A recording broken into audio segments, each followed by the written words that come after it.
제가 거의 윤석열 대통령이 얘기하는 거에 톤은 다르지 않느냐인데 중대 선거구는 아니에요. 대통령님 그게요. 여러분 중대 선거구가 가면요. 보세요. 여러분들이 중대 선거구 했을 때 있잖아요. 정말 끔찍한 얘기를 해드릴게요. 자, 뭐냐면요. 중대 선거구를 하면 유승민과 이준석이 국회의원이 됩니다. 와! 여러분들 이 새끼야 생각하기도 싫어. 아니 중대 선거구를 하면 2등 3등도 된다니까. 2등 3등도 국회의원이 되기 때문에 중대 선거구를 하면 유승민도 돼. 유승민도 이준석도 국회의원이 되는 거예요, 여러분. 대구 가서 여러분 2등을 민주당이 하겠어요, 유승민이 하겠어요. 여러분들이 정말 싫겠지만 대구에서 2등은 유승민이 하지 민주당이 하지 않습니다. 그래서 유승민이나 이준석이 돼. 이게 다시 말해서 여러분 특별 하나의 케이스로 얘기를 했는데 이거를 이제 구조적으로 얘기를 하면 뭐냐면 다당제가 돼요. 다당제가. 그러니까 양당 체제가 아니라 다당 체제로 가요. 네. 다당 체제로 간다고요. 그러니까 이게 중대선거구로 갔을 때는요, 여러분, 지역별 뭐 여러 가지 사유로 인해서 인물, 뭐 여러 가지 변수가 있잖아요. 그런 거로 해서 정당이 한 4-5석 가진 정당도 여러 개 생길 수 있고요. 4-5석 가진 정당도 여러 개 생길 수 있고, 그리고 빨갱이 정당은 여러분 정말, 민중당 있죠. 민중당 울산 같은 데 노동자들 많은데, 현대자동차 노조위원장이 여러분 울산에서 무조건 국회의원이 되는 사태가 벌어지는 거예요. 거기 울산에서 그쪽 그 울산연합이 여러분 국회의원 무소속으로도 2명 배출했었고 뭐 구청장 이렇게 되거든요. 이제 울산시장 아니 울산 이런 건 총선하고 별개니까 아무튼 그렇게 해서 저기 그 민중당 경기 동부 있잖아요. 경기 동부 쪽이나 이런 저쪽도 의석수가 한 10개 정도 되고요. 한 유승민 당도 한 15석 정도가 나오고 뭐 이런 내 정당이 심상정도 죽지 않고 또 왔네 이렇게 돼서 거기도 한 4-5석은 나오고 패미당 여러분 패미당도 이제 북박이 정당이 되는 거야.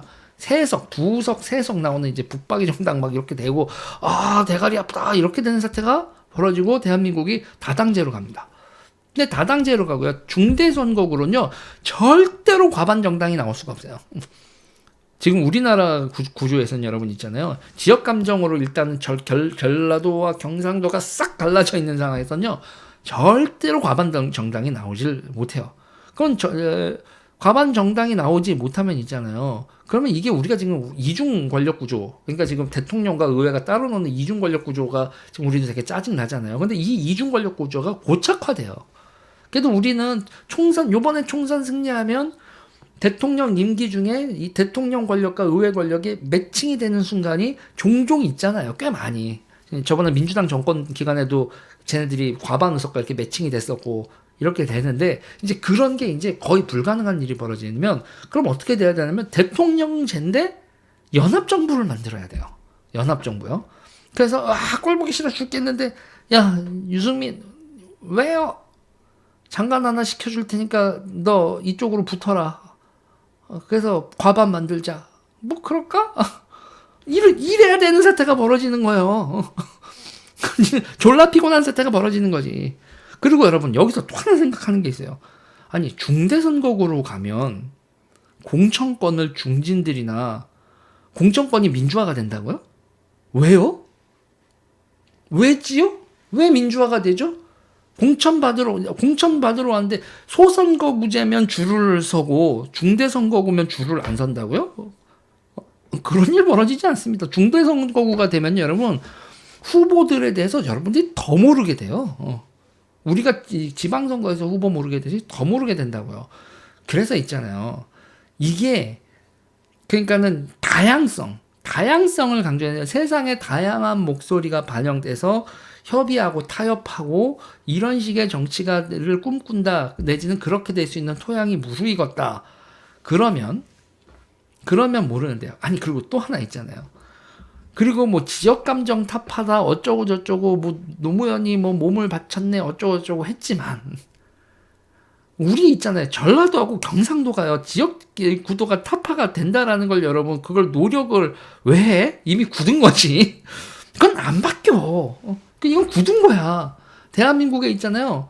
전라도 국회의원 선거에서 전라도 경상도가 이렇게 갈라져 있는 건 있잖아요. 이렇게 지역적으로 갈라져 있는 건 이거 굳은 거예요.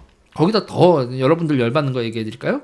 전라도는요 90%가 나와요. 그래서 1등, 2등, 3등 민주당이 3명을 공천해도 민주당이 다 돼. 근데 경상도는요 60%대가 나온다고요. 60%대가 나서 경상도에서 2등이나 3등 있잖아요. 민주당 많이 먹을 수 있어. 중대선거구로 가면 보수는 죽는 거야. 네. 보수는 죽는 거야. 아니, 보세요. 전라도는 90% 지지를 해주고, 그러니까 전라도는요, 민주당 1, 민주당 2, 민주당 3가 나와서 국회의원이 1번, 2번, 3번, 3등을 전부 다 민주당이 다 쓸어가는데, 경상도는요,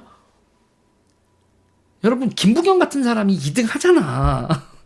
김부겸 같은 사람이 나오면 2등을 하잖아. 그리고 유승민 같은 사람이 나와도 2등을 하잖아요. 2등이나 3등을. 경상도는 안 돼. 이게 90%가 나오는 전라도하고 60%가 나오는 경상도 사이에 중대선거구제가 채택이 되면 의석수가 개 털린다고. 네? 네. 여러분, 계산을 해봐. 그렇게 총선을 하고 난 다음에, 그리고 의장이, 국회의장이, 김진표 국회의장이 뭐 개헌 뭐 얘기를 하고, 뭐 선거구제 개편 뭐 이런 얘기를 하는데, 이거 중대선거구로 갔다가 진짜 조지는 거야. 그냥 대한민국 대통령제는 이렇게 되는 거고, 사실상의 내각제 국가처럼 가고, 대통령은 지금도 대통령이 바지로 휘둘리는 세상을 우리가 막 보고 있는데, 뭐, 이해찬 같은 당권을 장악한 인간들 막 나오고, 그리고 여러분 생각해 보세요. 또 생각해 봐야 될 게, 박근혜 대통령 있잖아요. 박근혜 대통령이 그때 김무성한테 있잖아요. 김무성한테 당권을, 당대표 선거에서 졌었잖아요. 거기면서 이제, 그때 그걸 인정을 안 하고 이제 그 난리가 난 건데, 그때 김무성하고 붙었던 후보가 누구였죠? 제가 이 건너편에 있어가지고 기억이 잘 안 나네? 이한구였나? 이한구였죠. 이한구 대 김무성이었죠. 그랬다고. 이한구 대 김무성 붙었다가 김무성이 당대표를 이겨버리는 바람에 박근혜 대통령이 이제 할렐레 된 거란 말이에요. 그러고 이제 대통령과 당권 사이에 충돌이 벌어지면서 그러면서 이제 탄핵까지 간 이런 사태가 벌어졌던 이렇게 되는 건데. 그러고 이제 대통령 권력은 지금 우파에선 윤석열 대통령이 집권을 했지만 진짜 당권까지 장악하고 있는 그거에 막 지금 저항이 벌어지고 대통령도 당권을 장악하려고 정말 열심히 하는 게 박근혜 대통령의 사례를 봐서 그런 거거든요. 이거는 지금 우파는 우파 대통령이 과반이 문제가 아니라 탄핵을 안 당하려는 의석수를 생각을 해야 되는 그런 지경이란 말이에요. 저기 좌는 대통령과 과반 의석을 이재명 봐요. 이재명이 대통령이 됐으면 지금 대통령이 안 됐는데도 당권을 저렇게 휘어잡고 있는데 대통령이 됐으면 어떻게 얼마나 일사불란했겠어요. 근데 여기는 우파는요, 여러분, 이 난리 버거지야. 그런데 이 난리 버거지인 인간들이요, 여러분, 이게 중대선거구제로 가고 뭐 그러면 타협하고 대화하고 서로 이렇게 막 당권을 가지고 목숨 걸고 안 살고 그런 시츄에이션이 벌어진다고요? 안 그래. 그건 환상이야. 중대선거구로 가면 지역 감정이 없어진다고요? 님이 뻥같은 얘기입니다. 그런 일 없어져. 중대선거구로 가도 지역 감정 그대로 있을 거고 중대선거구로 가도 그 보스 정치 그리고 줄서기 정치는 그대로일 겁니다. 그런 상황에서 정치 혼란이 극으로 안 가고 그나마 질서가 잡히려면 대통령제가 맞아요. 그리고 이 소선거구제가 이런 거 자체가 이제 정치 보스들이 뭐 87년에 이렇게 협잡이었다, 지역구 구도에 따른 협잡이었다 그러는데 냉정하게 얘기해서 여러분, 김영삼, 노태우, 김대중이 없었어도 대한민국의 지역 감정은 굳었어. 어떤 이런 정치 보스들 몇 명 때문에 대한민국 사람들이 전라도와 경상도로 나눠져 있다. 그거를 제도 바꾸면 지역 감정도 타파할 수 있다는 그런 로맨틱한 얘기는 하지 말자니까. 그건 여러분, 그거는 정은이가 핵을 포기하는 거랑 정은이는 핵을 포기할 거야. 제가 여러 개 북한이 정상국가가 되고 살만하게 되고 돈도 벌 수 있고 이렇게 되면 쟤는 핵을 포기할 거다. 그런 말도 안 되는 로맨틱한 말하고 비슷한 겁니다. 대한민국에요 뭔 제도 의원 내각제를 하던 뭔 개 지랄라도 대한민국에서 지역 감정, 지역 분할은요 여러분 그냥 상수예요. 또 하나 상수가 있죠. 수도권 집중. 수도권으로 인구가 막 집중되고 이것도 또한 그냥 이미 어떻게 할 수 있는 게 아닙니다. 그냥 그거는 전제 조건으로 받아들이고 우리가 어떤 정책을 쓰고 어떤 방향으로 나아갈지 그거를 여러분 컨텐츠를 강화해야지 제도 바꾼다고 없던 컨텐츠가 생기지 않고 없던 방향성이 생기지 않고 없던 민주주의가 생기지 않고 없던 리더십이 생기지 않아요. 저는 여러분 이게 중대선거구는요. 중대선거구제는 대한민국의 재앙이고 재앙이 될 거고 특히나 보수 정당에게는 거의 죽음이 될 것이다. 대통령님? 아니되옵니다. 제가 엔간하면 대통령님 말에 토는 안 되는데 중대선거구제는요 절대 안 돼요. 그리고 제가 한마디 할게요. 옆에서 어떤 새끼야? 옆에서 어떤 새끼가 이거 중대선거구 쏘사기면서 내각제로 가는 길을 여는 거야? 이 개놈 새끼. 누구냐?